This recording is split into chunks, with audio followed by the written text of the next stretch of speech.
In this video, we are going to be looking at some new tools, such as the warp tool. So let's begin by creating a rectangle. So click and drag. And I'm just going to change my rectangle a little bit to make it more interesting. Okay, I'm going to add a stroke to it. There we go. And click on your rectangle, go to Effect, and then go down to warp.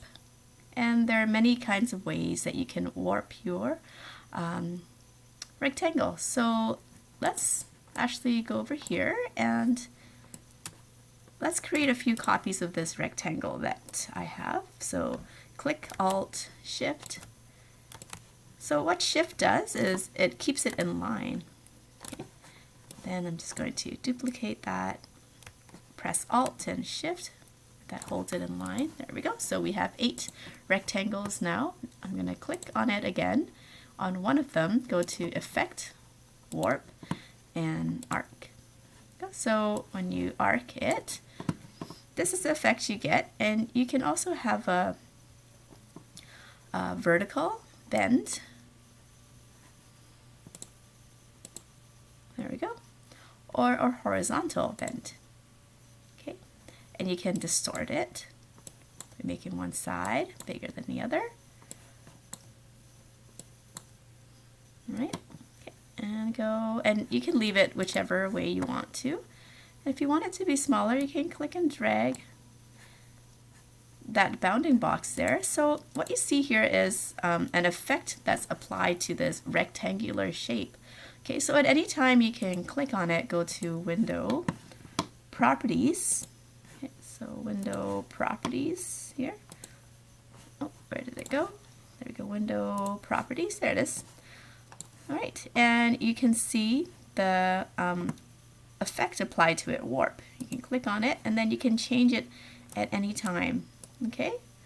However, when you leave it this way, it's a good thing that because you can go back and change it at any time. But another thing that you have to consider is it also takes more processing power. So if you are happy with this shape and you know that you will never ever want the regular rectangle again from this shape, and you'll never ever go and change the warp again, then one thing you can do is go to Object, and then you can expand appearance. So what this does is it's no longer an effect on a shape, but you've actually made that a permanent shape of its own. You can never go back and change the warp on it anymore. Okay, so let's try a different warp. Click on the next rectangle, go to Effect, and Warp, Arc Lower. Okay, and again you can do a vertical or horizontal, right? And there we go, you can distort it more if you want. There you go. So play around with these. And next, go to Effect, Warp. That's Arc Lower, Arc Upper will be similar. You have Arch. Okay, so you can do horizontal arch. You can make the you can make it at 0% distortion. Oops, 0% distortion. Okay. You can make it a bit smaller so that you have more room for others. Make this smaller as well. Right, next you can go to Effect, Warp, and let's see bulge, what that does. So it just makes it bulge out. Okay. And the next one, Effect, Warp, take a look at shell lower. That makes it shell lower, and of course this shell upper, you can have horizontal or vertical. Okay, of course you can make it smaller as well. And Effect, Warp, shell upper just goes upper. Then you have the flag. Okay, next start with something smaller, and then let's go to Effect, Warp. You have the rise. Okay. And I'm running out of rectangles, so I'm just going to make that smaller and then drag a few more out. Okay, make this one smaller as well to make more room for the rest of them. All right. Okay, so the next one here is Effect, Warp, and Let's go fisheye. Doesn't seem to do very much with fisheye here. Let's see, there's a distortion. There we go. And effect, warp, and let's go inflate. Okay. And next one, duplicate that, effect, warp, squeeze.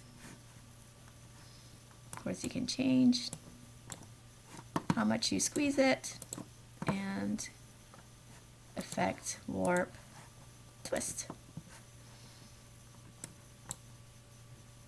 Okay, so you can change the values and kind of play around with that. All right, so another thing is that you can also apply these to JPEGs, to images. All right, so before I move on, let's go to Save As and save this as Activity 1. Okay, so another thing, oh, actually not Save As. What I would like you to do is Export As, because I like you to export this as a JPEG. So Activity 1, JPEG. Okay. Export that. Oh. So downloads, Activity 1. Okay. Activity 1 JPEG. Okay. Export that. Okay, so the next thing I like to show you is how to place an image and then export that. Okay, so let's just go look for an image. It can be any image, really. So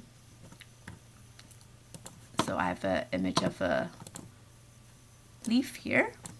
All right, so you can really pick any image. All right, so with this image, I'm going to go Effect, Warp, and you can do Arc, and that warps your image. Okay, you can do other ones like warp, fisheye. There we go.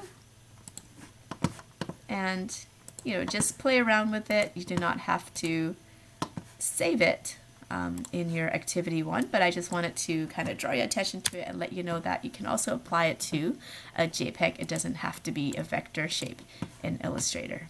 Okay, so that's the end of this video.